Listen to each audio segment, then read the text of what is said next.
I'm gonna cook right back now. Right now. The other one works.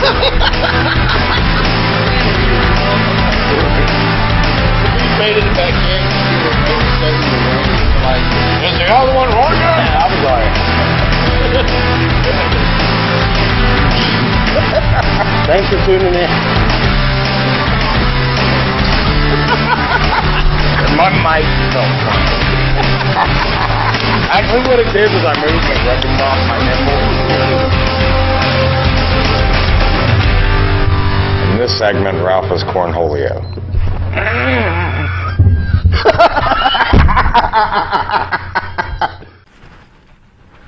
Hi, and welcome to another episode of What's Good Cincinnati. Today in the studio, we've got Tim Nadeau. Hey, what's up, man? How you doing? So, you are a comedian and you're producing a web series, correct? Web series that'll be shown on YouTube, named Queen City. It's about a straight Republican in Washington, D.C. who loses his job. He ends up going to Cincinnati to be closer to his daughter, ends up working in a gay bar. And that's the premise of the show. Got a lot of great characters in it. I seen the photo of the partial cast. Right. A lot of great comedians in there. A lot of them I know I've worked with. Some of them have even been on this show. Right. You got Rob Wilfong, you got Phil Pointer, Larry Love, Skeeter's on there, Alyssa Bajudo. Yeah, I can never pronounce her name, and she hates being called Alyssa, so I'm going to say Ali Bedoso. Yeah. Yeah, she's actually went off on me a couple times about this. I can imagine that. Yeah, I mean, a lot of really funny guys, really funny comedians on your show. So I think it's going to be a huge hit. Yeah, Kim Sherwood is a co-creator. He helped me get it copyrighted and everything, and has been great with the writing of it. Kylie Pierce is a student at UC. She went to performing arts school, and she's a great director. And she's been a great go-between with all of us. When you have a group of a cast of people that know each other, sometimes it can get a little tough, and we've got a boss with her. And it's kind of funny because she's very small, but she's powerful, and she knows what she's talking about. Thaddeus Chalice is in it also. I don't want to leave anybody out. Miles Capson's in it. Spark Tabor is in it. Aaron Taylor, which a lot of people don't know, but they'll know him. He's very he's a character. Ali Bedoso, like I said, is in it, and there's going to be other people that are going to come into it too. So it's going to be I think it's going to be a good show. They're going to be like 7-minute episodes. It'll be on YouTube. We have a YouTube channel already. We don't have anything on there yet, but it will be within probably within 30 days. We'll have it up and going. It sounds like it's going to be a huge hit, and I'm excited. I'm excited for you. And I can't wait to see it. I hope so. It's been something that's been I've been wanting to do for probably about 7 years now. And it's basically Republicans are usually anti-gay, and to end up actually working in a gay bar and being Republican makes for a lot of interesting things happening. Oh yeah, so. I can. When you first told me about it, I was thinking like, oh, there's so many things there's so many things that you can make happen. Exactly. And it's. Exactly. And I can't say it enough. I can't wait.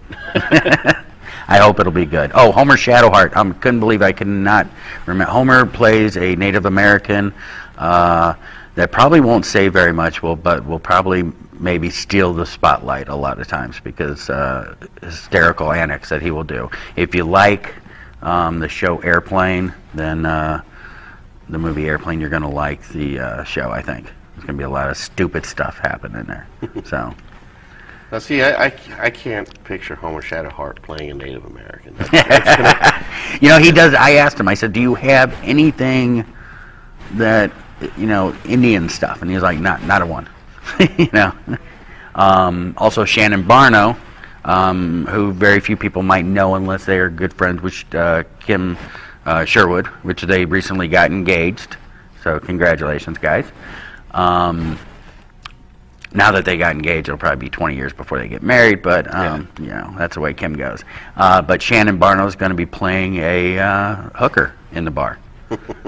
Now you said, you were telling me earlier that you're playing one of the bartenders. The premise is the straight Republican, and that would be me. Okay. Then I'm the one who walks in there and doesn't know. His daughter knows they walk by it, and the daughter knows it's a gay bar, and she doesn't tell her father. Just thinking that would be so funny that her dad would actually work there, and the ex-wife's very liberal too, so there's a lot of clashes, a love-hate relationship there. Yeah, I could see that being. There's just so many things in my head, so many scenes playing out in my head that could possibly happen. Right, and the cast is great. They've already come up with a lot of ideas that we're going to actually use on the show. If it wasn't for the cast, there's no way one person could write this show. Right. And there's no way that one person could take credit for this show. It's just it wouldn't be happening without all those people. Carla Britton, if I didn't say Carla Britton, comedian Lowdown. Do you know comedian Lowdown? Oh, yeah, I know Lowdown. Love her. They're both playing on the show. Mark Fagis is on the show. There's gonna be a lot of people on it. I'm probably missing some people already. I think you are, and I know I'm giving you like this blank stare as you're talking, but I'm trying to think of all the people that I've seen in the photo. In the photo, Phil Pointer we mentioned out, and Skeeter. Phil Pointer, he's a great guy. Right. All of them that I've seen on there, I think I've worked with almost every one of them. Right. And in some way, shape, or form, or the other, and every one of them are great. And if I haven't worked with them, I've seen them perform. Right. There might be one or two people that was in the photo that I was like, I don't know who that is. Right. But everybody else that I've seen, I know who it is. Great. So it's a great cast. You got a great lineup. So. Yeah. I hope it'll do well. Now, as far as the characters and who they got, who's playing the characters. Like you were telling me, Rob Wilfong is another bartender. He's the afternoon bartender, kind of a silly, goofy guy, which fits him perfectly. Oh yeah, that's perfect for Rob. He was typecast. You were typecast, Rob. Phil Pointer, you mentioned, is playing. He's going to play a gay man who hates everything gay. And he's actually based on a man that I actually knew. That just hated gay world, even though he was gay, he just didn't want all the frilly stuff. I wanted to show that the homosexual community is not all about flamboyancy and stuff like that.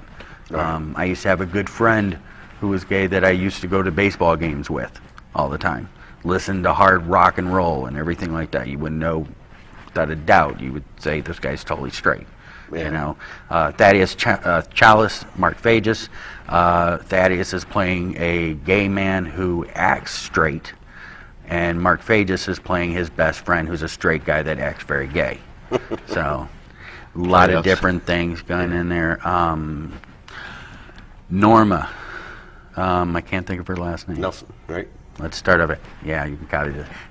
Norma Nelson's going to play Chris Seymour's mother, who comes to town and doesn't know her son is gay, and he tries to actually pull off that he has a girlfriend and everything because he doesn't know how his mother's going to react to it. And that's actually based on a character, a person that did the same thing every time his mother came up from Florida. He would actually have one of his best friends was a girl. His mother believed they were actually dating. So. Right. So there was a lot of interesting things, and there's a lot of stuff we can run off. A lot of the cast, like I said, they've given great ideas to the show. They've given great ideas about their own character. They've come up with a lot of stuff about their own character. Skeeter's amazing. I don't know how much you've worked with Skeeter, but the guy can memorize anything. When we had the auditions, we had actual auditions, and Skeeter read the page for 5 minutes and walked in, put the page down on the table, and recited it to us, word for word. And we were just like, how did you learn that? You know, I guess he's got photographic memory. Yeah, you know? I've worked with him a couple times. I actually worked with him up. I think the first time I worked with him was up at Fort Thomas Pub when Right. he was running the show up there. He's a good old boy. Oh yeah, he's great. He's funny as hell too. Great comedian.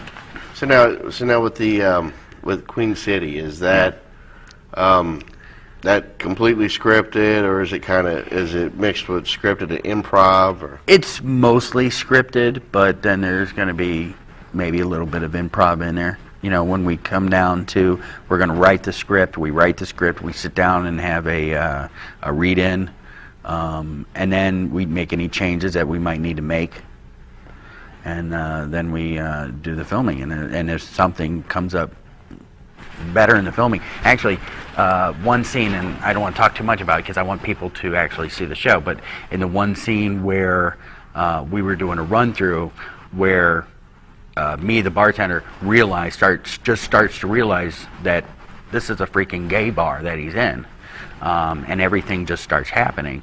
While we were doing the read-through, the actual bartender at that gay bar, he had to get a nail file or something like that, and while we were doing the read-through, he walks by me and he says, "Excuse me, broke a nail," and it just came out so perfectly that we put it into the show, you know? That's hilarious. Yeah.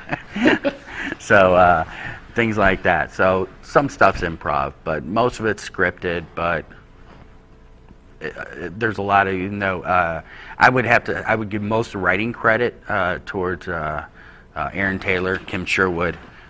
They sit down and do most of the writing. I'm the one who comes up with a lot of the different things that happen, stuff like that, and I'm involved in the writing too. And Kylie Pierce, as far as the direction goes, she's perfect with that. She knows exactly lighting, everything like that. And she's the best person we could have on the show. It sounds like you got not only the cast is great. It sounds like you got a great staff behind it, yeah. And a lot of the people in the cast, Spark Tabor, he wants to learn a lot of behind-the-scenes stuff, so that's going to be good too. Like I think everybody, when they do a show like that, it is based on things that actually happened. And I don't know if you were watching Bill Cosby show. If you're back then, you'd see a lot of his own jokes in that show come out. And there's somebody else that writes it, but they write it around his character. Right. And hopefully the show's going to go off into other, maybe the central premise is the gay bar, but then there's going to be offshoots of it, of things that are going to happen to different characters. So I definitely don't want to be the center of attention the entire show. Right. So kind of like a mix between Will and Grace and Cheers. That's what I call it. Will and Grace and Cheers. That's interesting. Jessica Diamond. Do you know who she is at all? She's a drag queen, and she's going to be in the show. I was going to say I've heard the name, and as a matter of fact, Jonathan Dean had mentioned that name. Right. She's pretty big in Cincinnati. So, and it'll be on YouTube. It'll also be on my Facebook page. So, and all the cast probably will be putting it on their pages too. So, I'll definitely be putting it on my page too. I love stuff like that. So, it'll be fun. Now with your change direction a little bit. Okay. Now with your comedy, do you get your comedy from things real life? Yeah. Yeah.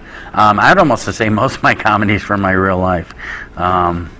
A lot of my jokes, and some of them do have to do with gay situations. I called my dad one time, and I told my dad, I says, your granddaughter's a cheerleader now. And he said, great. He says, tell her when I was in high school, I was a cheerleader. And I said, Dad, you're going to have to tell her you're gay. That's on you, So, and he actually did tell me that. So, stuff like that. One joke that I recently put in is about this girl I was talking to on Facebook, and she had a sick child. And I asked her, in one sentence, I asked her, how's your child doing? And did you get your cell phone turned back on? And she typed back to me, she says, I can't even find it. And I said, I hope you're talking about your cell phone. So, And she'd ask me where I get my comedy from. People saying stupid stuff. Most of the time it's me, but sometimes other people. There's a girl in the Philippines I've been talking for 2 years, and I'm probably going to go over there next year and meet her. We talk on Skype all the time. And one of the funny things that she comes up with a lot of my comedy just by talking to me. And she's fluent in English, a lot better than I. She speaks 3 languages. I can only speak 1, and I'm barely able to speak that one. But I was sick the other day, and she was looking at WebMD on the internet, and she said, she asked me if I ever had, she was asking me if I ever had chicken pox. Instead, she said, have you ever had chicken fox, F-O-X? And I was just cracking up, and we're on Skype. So she sees my face, I see her face, and she's just getting mad at me for laughing about it and doesn't understand that she actually misspelled it. And she says, no, seriously, chicken fox is very serious. And I said, I never had chicken fox, but I have had alligator monkey. So finally, when she figured it out, she started laughing about it. So she comes up with a lot of my comedy. My daughter, got a beautiful 22-year-old daughter. She makes a lot of my comedy come true, you know. And she's going to be her character. There's going to be a character that I have a daughter on the show, and that's going to be a lot of it's going to be based on her. So it'll be fun. You were telling me a story, which is actually one of your jokes about your daughter too, and I think it's funny every time I hear it too. The one joke that I have? Yeah, about the sex talk. Yeah, that is sex talk with my daughter, and it was a little awkward since she's 20 and she's been a slut since she was 15. So, and then I say, I'm kidding, she's a whore actually. And my daughter loves that joke. She's like, I'm a whore. And I've got a beautiful daughter. I do. I got a beautiful daughter, and I used to tell her, when she turned 18, I had to cancel my subscription to Girls Gone Wild, so because I was just so afraid I was going to see her on there. Daddy, you know, stuff like that. Your kids are young, so you don't have to worry about that yet. My oldest is 10, so I've still got 8 years before I could have to cancel. Right, exactly. Yeah. But yeah, if I see your daughter, I'll tell you which one not to get. Yeah, don't tell me. You know, I'll tell you which one not to get. This one, she's in New Orleans. It's Mardi Gras. Yeah. 2013. Yeah. But no. But yeah, I don't have to worry about any of that yet. I'm sure I'm going to have to. But I'm dreading it actually. But yeah, now you've performed places like Funny Bone, Go Bananas. Do a lot of local areas. I'm gonna be at. I've got a show that I do. It's called Tim Nato's Comedy Bash or something like that. You don't know the name? I don't know the name of it. No, I don't know the name of it. Let's play along. I don't know the name. Tim Nato's something comedy show. It's at Washington Platform. It'll be a once-a-month thing. A lot of different comedians. I don't even know what the lineup is for this. The 29th is a Saturday. I'll be there at the 29th. I know David Hayden. Dave Hayden, you know Dave Hayden? Oh, yeah. Dave Hayden's going to be there. Good friend of mine, very funny guy. He's a Filipino. Yeah. He can't speak any Filipino. The first time I ever seen him perform, the first time I ever met him, it was funny. I was, can't remember if it was a contest I was doing, but I was doing an open mic thing up at Go Bananas. Right. And when they bring him up, he came out to the Smurf theme. Right. And as soon as the Smurf theme started playing, I immediately started laughing. That song, yeah. But then I seen this 5'2" little Filipino dude walking up. I'm like, oh no, that's hilarious. Yeah. And I walked after the show. I walked up to him. I introduced myself. Started talking. We've been really good friends ever since. So. He's a great guy. Oh, he is. He's one of the best. Funny, yeah. Not just a funny comedian, but he's great with other comedians. There's comedians out there that are good, and they don't want to sit there and try to help out the newer comedians. Right. And David was one that was like that. Yeah, you know? When I met him, that's when I first started out. I mean, I was literally still a rookie, and he gave me some good pointers, some good advice, and everything. And you know, I took some of that. You know, I took a lot of his advice, and you know, he's God, I can't remember if he's ever done one of my shows or not. I've hosted so many of them. But yeah, I mean, I have worked with him quite a few times, and Good comedian. But like I said, he doesn't know any Filipino, I don't think. Yeah, I don't think he does. Yeah, he's never been to the Philippines. You were talking about how the girl you're talking to, she inspires a lot of your comedy. Oh yeah, she's wonderful. It's just she just makes me laugh all the time, and I don't know what I can't say some of the stuff that she says. Not on TV anyway. Not on TV. Yeah, you can blurb it out. I'll say, okay, can you blurb it out? Oh yeah, I can. Because it's pretty fun. She has this thing where she says, instead of saying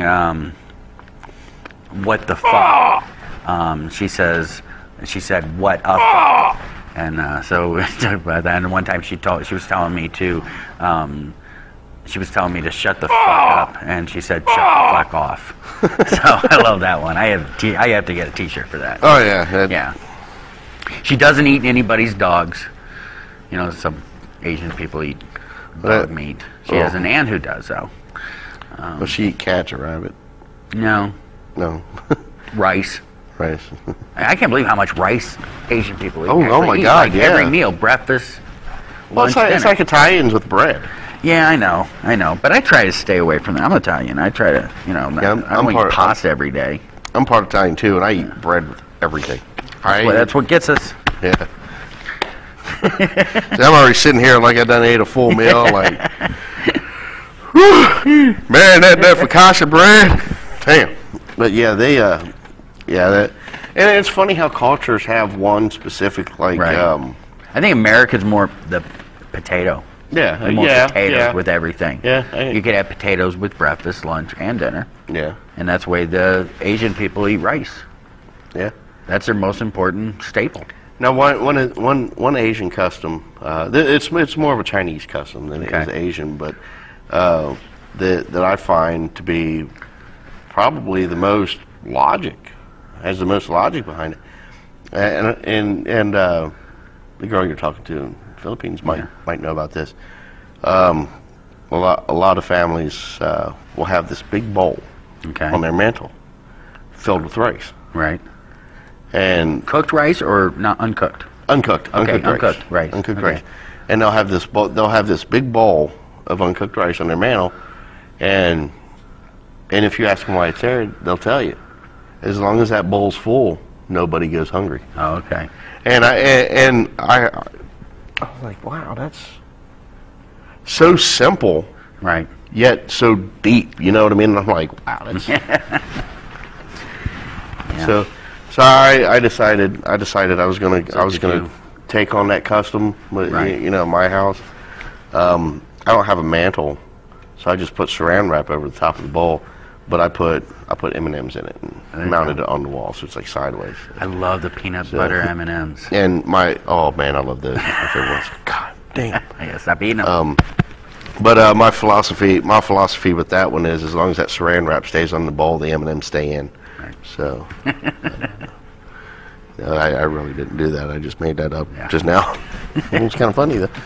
Looping back around to Queen City, you had mentioned a couple other names that were on the cast.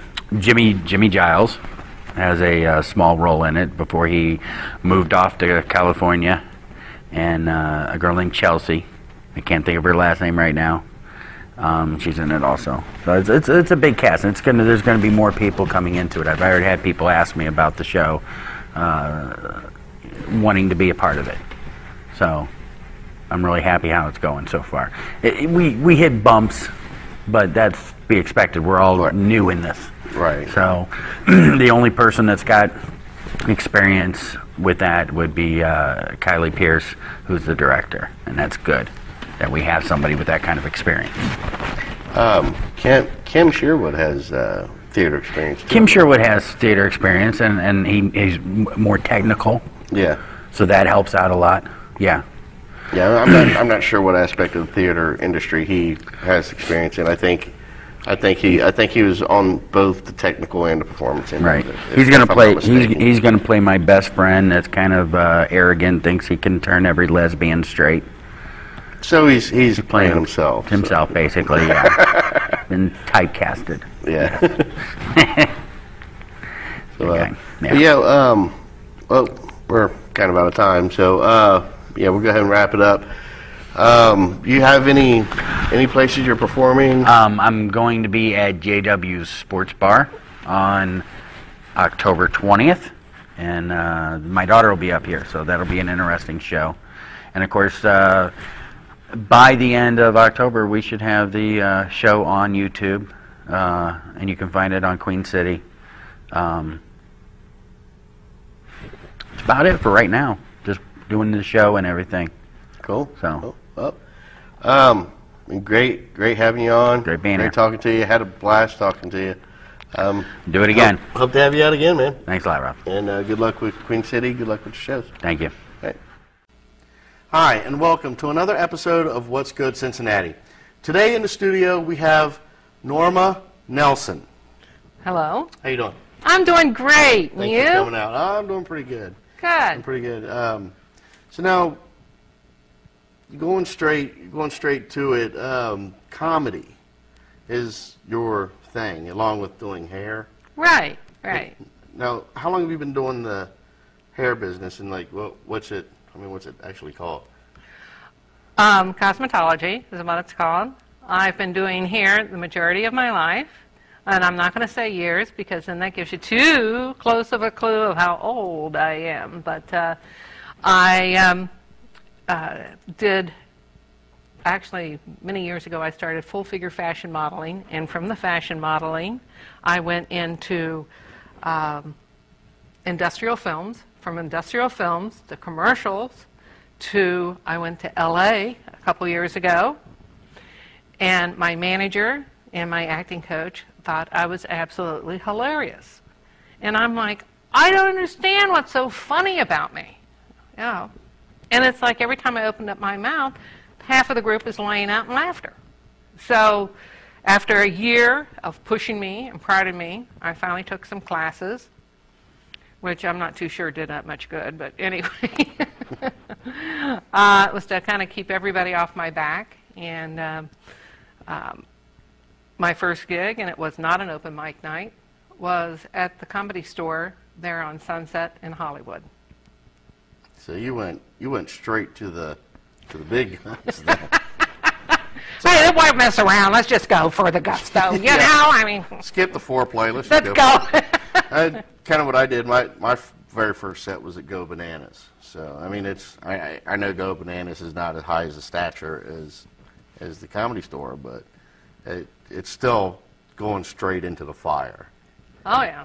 So I can probably come close to the gut-wrenching feeling you had, like, oh my God, you know. But then again, I was drunk too. My first time was. I do not drink before I go up.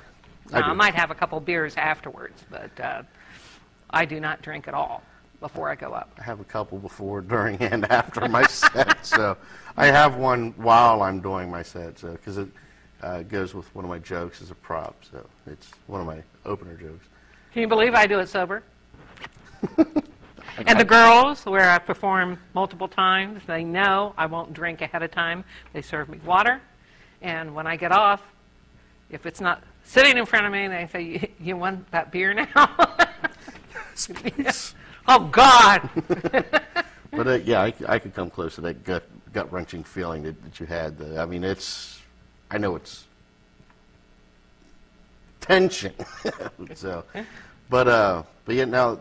The Comedy Store down there, I heard there's a celebrity that runs that down there.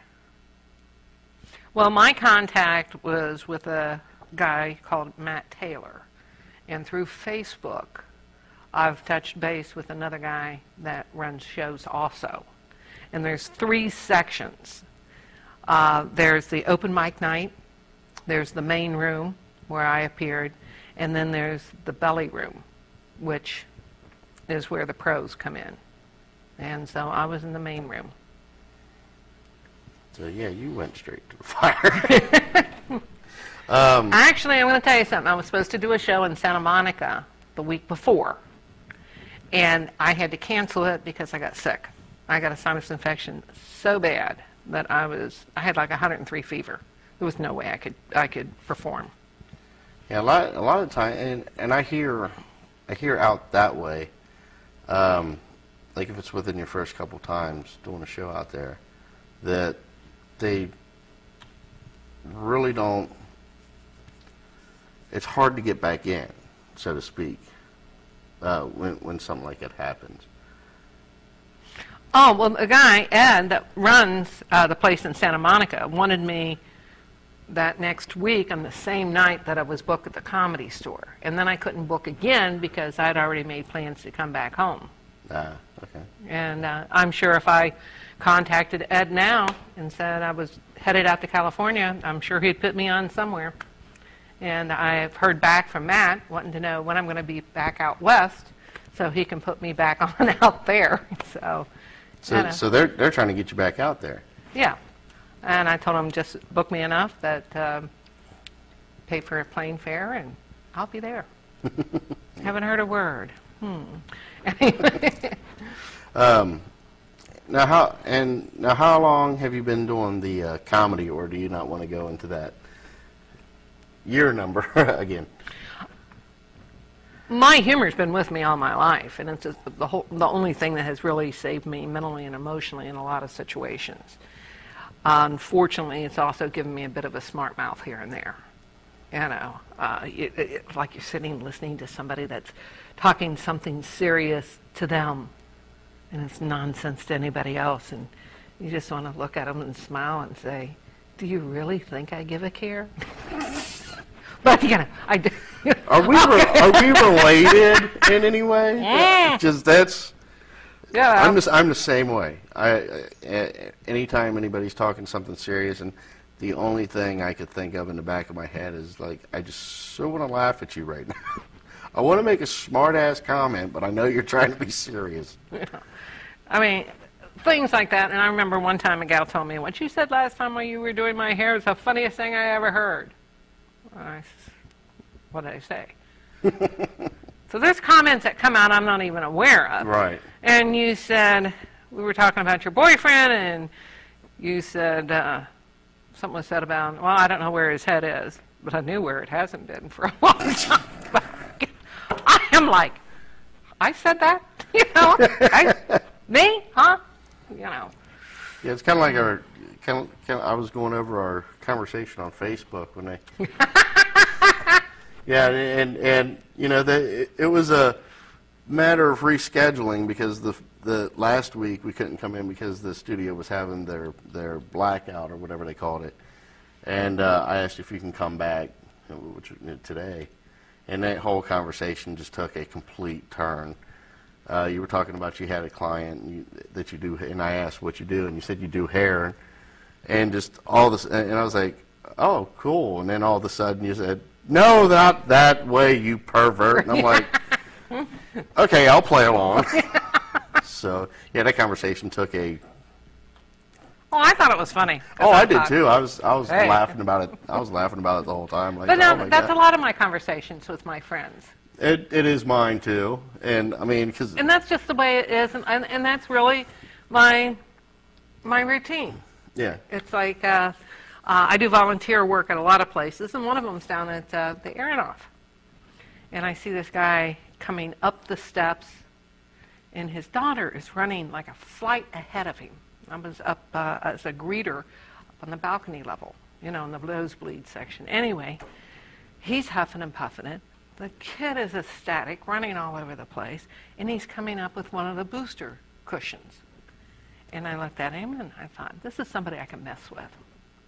So I looked at him and I said, sorry, sir, but those booster seats are for kids. And he looks at me and he says, I know, I got a little girl around here somewhere. And I says, uh-huh, sure. And he looks at me, dead serious. Who of us couldn't use an extra couple of inches? I'm like, excuse me, not in front of the children. Are you kidding me?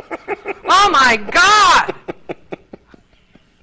And he's like, oh, God, I think I just embarrassed myself. I says, hang around me for a little while, honey, and we'll do it again, you know. That's great. And I got to make a clarification. I always say it's for children. It's not. It's also for those that are, challenged. Yeah. Vertically and more than There we go. I was trying to think horizontally. No, I'm the one that's horizontally challenged. I need vertically. Vertically in 2 areas. But Whoa. yeah, this interview is going to go in a different direction here in a minute. Yeah, and speaking of messing with people, I, again, down at Yada. That's like my hangout spot now. But I was down at Yada, and this guy had a birthday. And I did karaoke for the first time in my life that week. And I butchered Moni Moni. I mean, chopped it up. How could you butcher that? I believe me, I did. If it was on video, it was bad.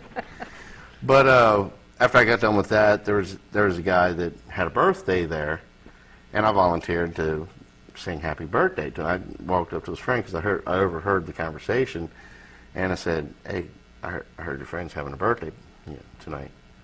And he's like, "Yeah." I was like, "I can embarrass the shit out of him if you want." He's like, "How?" I was like, "I'll sing happy birthday to him, Marilyn Monroe style."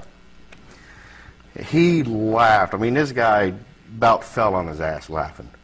He says, "Do it, do it, do it." It's that guy right there. Pointed at him and said, "His name's Mike. He's 28. Do it." I was like, "All right, cool." So, after I got done butchering Moni Moni, I decided, okay, now I'm going to own this room. So I just take complete control of the room. I get the guy up on stage. I getting ready to sing birthday song, but the DJ kind of cuts me off and does something else before. They played "Sexy and I Know It." So when that was over, that's when I did the happy birthday thing. Now I did this and it was completely unexpected for him and everybody else except for 2 people in that room. I was talking to him. I was like, "How old are you?" He's like, 28. I was like, "All right, Mike, cool. We're gonna sing happy birthday to you." And then I was like, on the count of 3, let's all sing happy birthday. So we did the 1, 2, 3, and then I got down and I like in his face. I'm like, I rub his chest all his face, his hair, and I'm like, "Happy birthday." It was just funny. And everybody stopped singing for a second and was laughing like, "Oh my God, is he really doing this?" So, and the look on his face was just like, "Holy shit, what is this really happening?" And when I was done, I was like, "Dude, I just want to say thank you for not punching me in the face for this shit." I was like, because I didn't know what your reaction was going to be, and thank you for not punching me in the face. Thank you for being a really good sport about it. And he loved it. He had a blast. I have a habit of doing that same thing, a little Marilyn Monroe happy birthday thing. I get it when I go to a birthday party or whatever. I'm usually asked to sing it to the birthday person, especially if it's a man. Well, if I had one of them skirts, I would have done the whole, thing. The whole blow-up thing. Yeah. Oh, yeah, okay. But I didn't. Take my word for it. You just need to blow up his skirt. It won't take much. Told you. What are your influences in the comedy? What kind of influences do you have? Who do you look up to? I don't know if I say look up. I mean, my God, you've got to admire Betty White. Yeah. Oh, yeah. Okay? She is great. She is fabulous. She's not a stand-up comic. She's a comedic actress. Yes. And that's more of where I was going to go, except that my acting coach said that she felt that I was funny enough if I would get into stand-up comedy that I could get my own TV show and then promote myself as, a comedic actress. Right. In the beginning, Roseanne Barr was funny. Now she's a little... bitter. Yeah, to put it mildly. Yeah, I seen a clip of that roast, and I can't remember who roasted her, but she was like... Oh, I know. It's horrible now. Rosie O'Donnell, when she was doing stand-up, was good. Yeah. You know, there's a lot of them that was good that I don't know if fame, wealth, or whatever has turned them. Trust me, it'll never turn me. Anyway, I just need the money. But I've been doing stand-up on a regular basis now since October. And I'm out at Go Bananas that you mentioned quite often.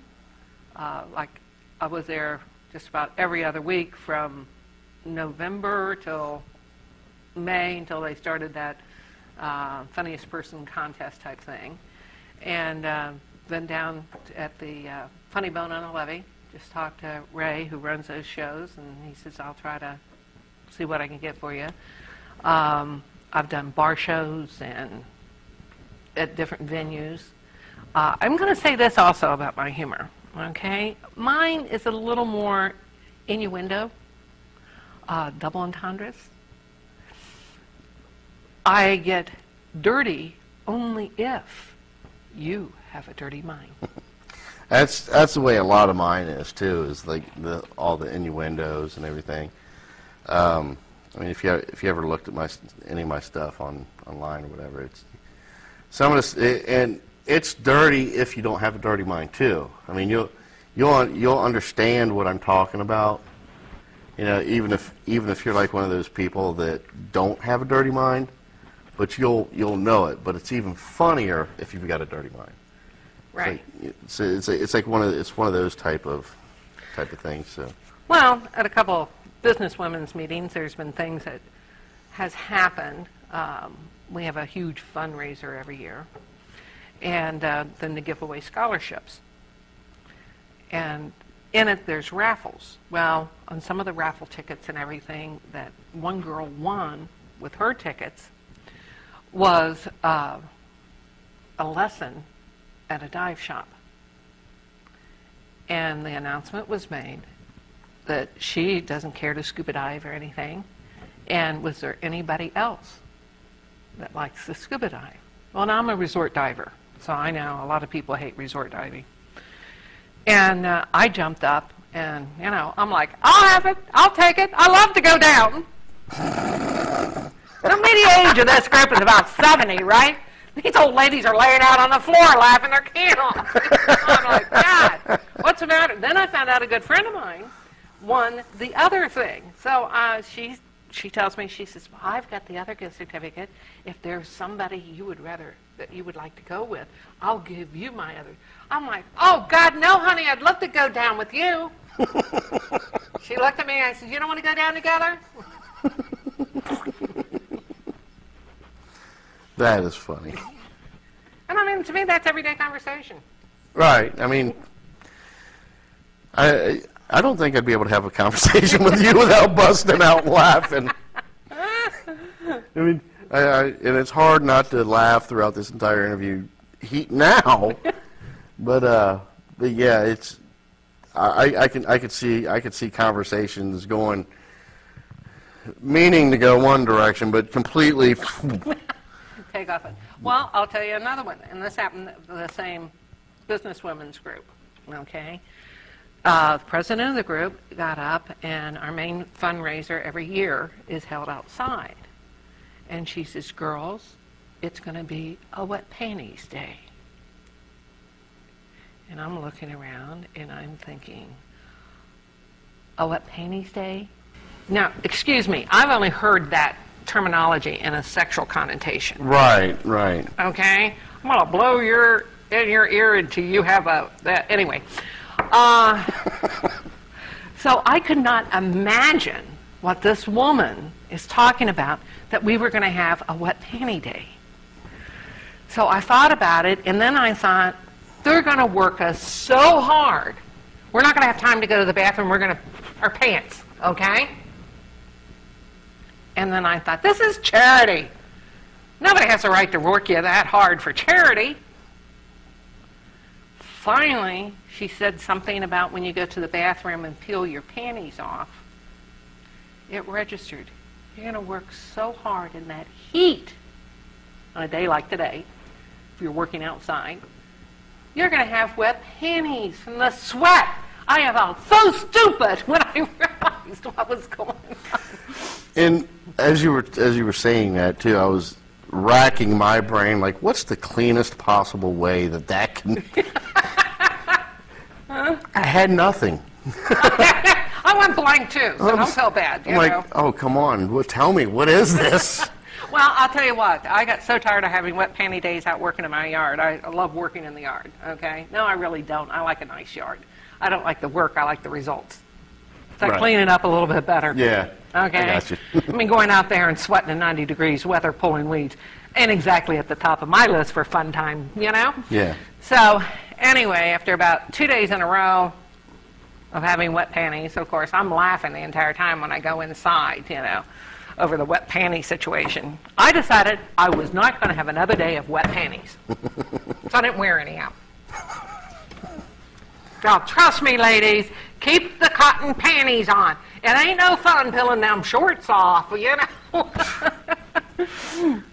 Can't say I know that experience. Wow. I told you this is going in a completely different direction, didn't I? What was my next question?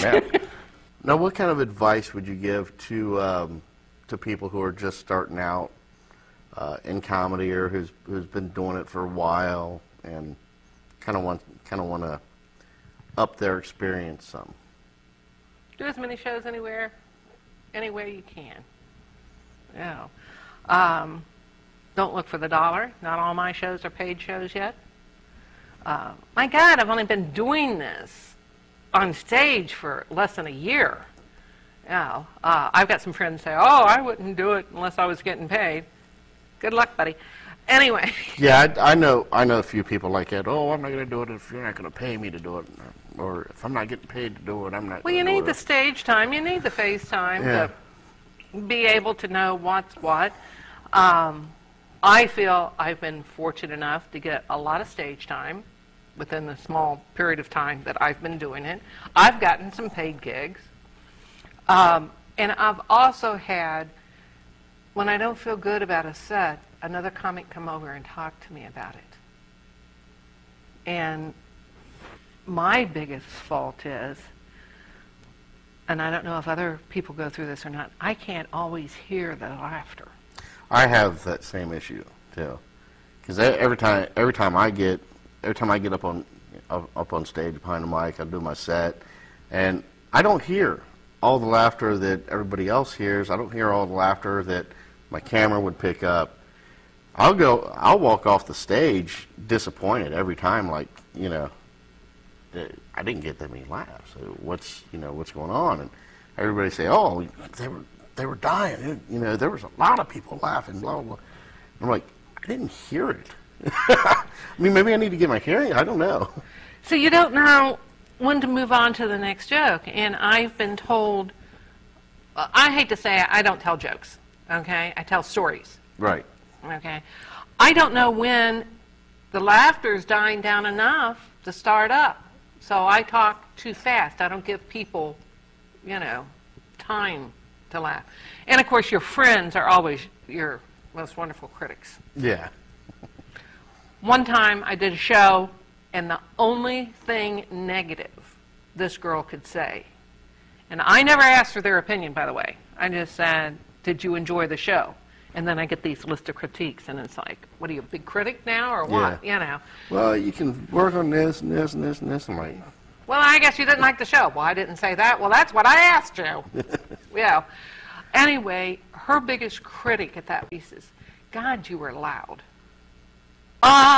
Excuse me. I'm loud to begin with. Yeah. You know? My voice echoes. I mean, I don't need a... I have literally worked a room of 600 people, okay, without a mic, and the guy in the back heard me. Okay? Wow. I have this boombox voice, and I can project like you wouldn't believe. Now, me being too loud with a mic, I try to talk a little more normal. Okay? I get excited and I get loud. The more excited I get, the louder. And that's just normal, I think. Anyway.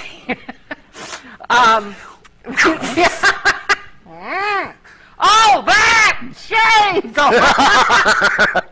Oh, so you didn't catch what you said, but I did. Okay. That's what I'm saying. It's just that stuff comes out naturally. Anyway, I looked at her and I said, well, that's the guy on soundboard's fault. That's not my fault. I mean, should I adjust my voice not knowing how I sound when there's a soundboard guy? Oh, come on, give me a break. Yeah, so some people just don't understand those kind of factors, but whatever.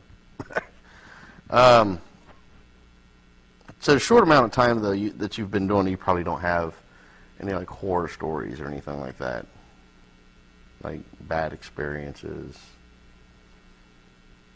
I don't know. I'm not in the audience. You know, I mean, Like heckler stories. well, I started to say they announce at most of the shows in the clubs. Not that they'll ask anybody that's a heckler to leave. So I have not that. I'll tell you the worst situation I had. Okay, I and this gal was sitting not the first row of tables, but the next row back. Right. This comic, and male comics, take heed. I don't appreciate super dirty talk, whether there's foul language or not, or some descriptive sexual stuff. I don't think that's funny. There's too much in life to draw humor over rather than ranting on about stuff like that. And I had a guy, I did have now I'm thinking of another one. Anyway. Wow. I had the guy, the headliner, okay, pick out my girlfriend and I, and he says, are you doing okay? Because I noticed you're not laughing. She goes, yeah, that's all right. And he turns to me and he said, how are you doing? I said, fine. And he goes, you enjoying the show? And I says, well, quite frankly, you're a little too dirty for me. This guy was absolutely offended. I cannot believe he's on stage heckling me. I'm in the audience.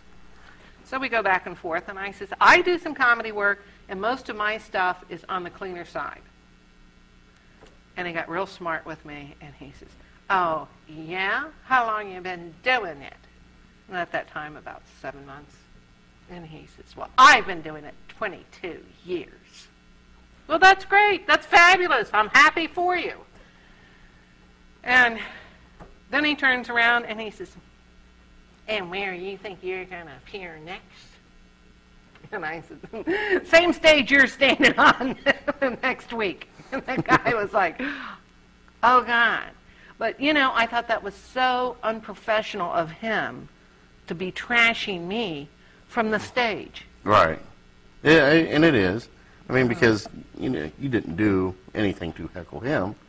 So, Yeah, he says, you think you'd be more supportive. Well, I sat through that foul act, Yeah. I didn't get up and walk out because I felt like I'm so much down front, that's going to look bad for him. Right. So I didn't. Another bad thing happened is that my brother was there and his wife, and my brother is a bit of a lay minister, okay? He has gotten at the pulpit and he has preached and everything, but no formal background.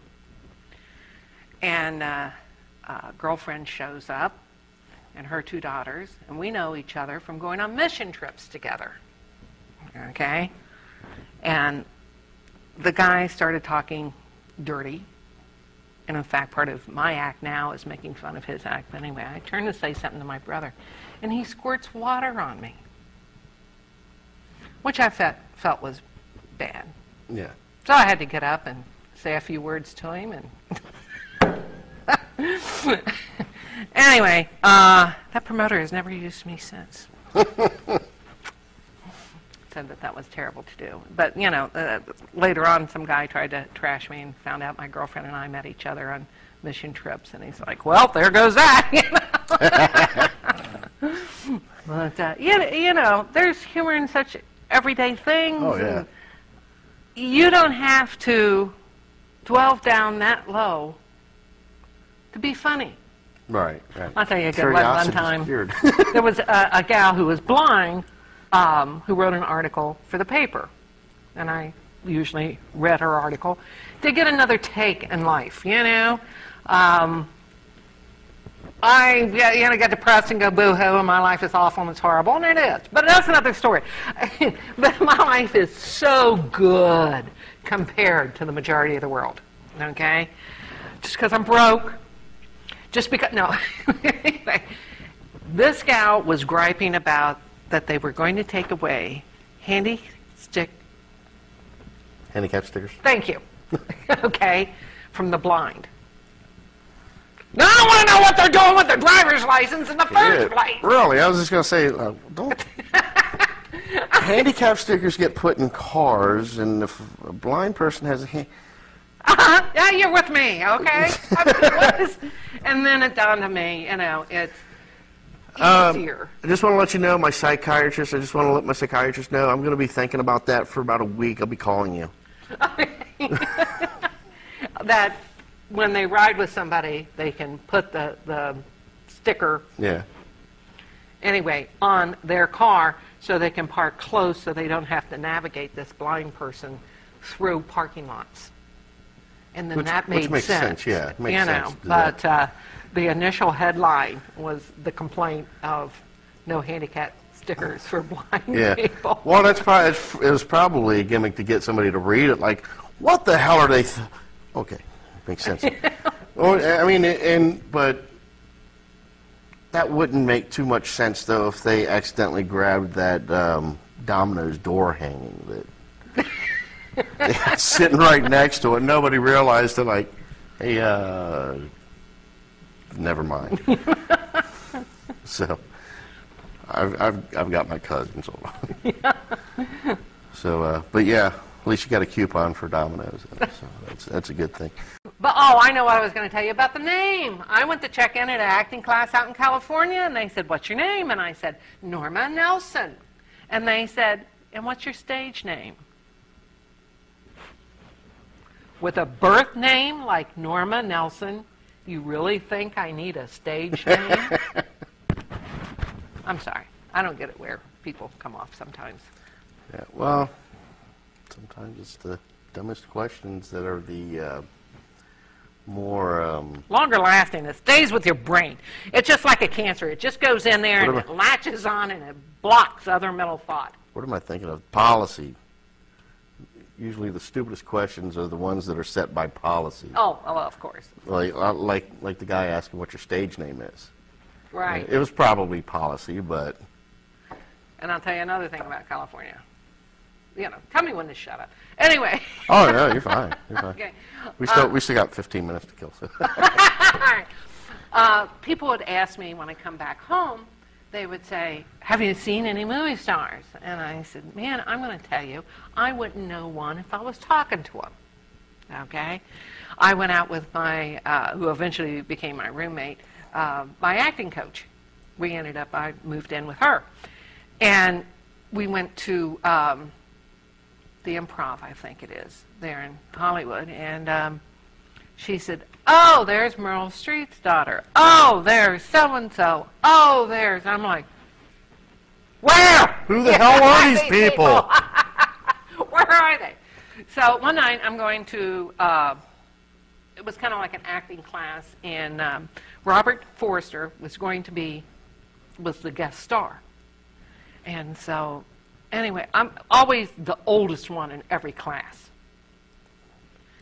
You know, there's a long story behind that, too, I could tell you. But anyway, so I see this older gentleman coming up. It was a class after a class, and the room was not available yet, so we're all standing out in the street a little bit talking. And I thought, finally, somebody closer to my age I can talk to. So he introduces himself as Bob to me, and we're standing there, we're chatting, and he's talking about his knee surgery and all that, and I'm like, okay, that's fine. You know, I never quite had the nerve to say, aren't you a little old? So I saw a couple other people that was in one of my soap opera classes, and they're going, oh my God, you're talking to Robert. I says, you mean Bob? So I proved the point, okay, that I can be talking to a Hollywood star and not even. But yeah, thanks for coming out. Hey, thanks for having me. This is great. And hopefully we'll have you out again. That sounds And- like a proposition to me.